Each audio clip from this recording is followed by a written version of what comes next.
In today's video, I want to guide you on how to activate Microsoft Office for free. In less than 2 minutes, guys, you are good to go.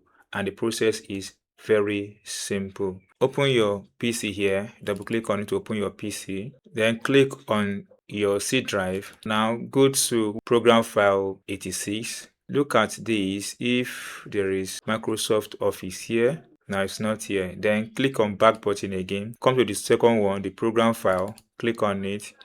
Now locate and click on Microsoft Office. Here you have it here. Click on it, open it. Once you open it, locate and click on Office 16, irrespective of the Office version you installed. Just open Office 16. Once you open it, you have yourself at this place.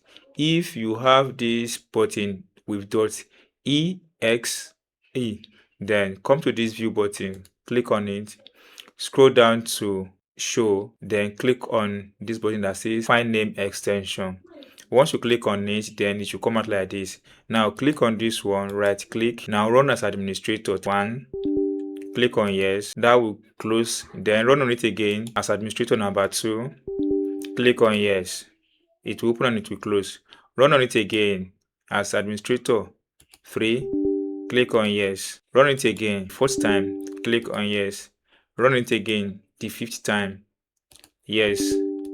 Now close this window. So go and check if it's able to activate your Microsoft Office. And that's all, guys. If you enjoyed this tip, you have not subscribed, please subscribe for more updates like this.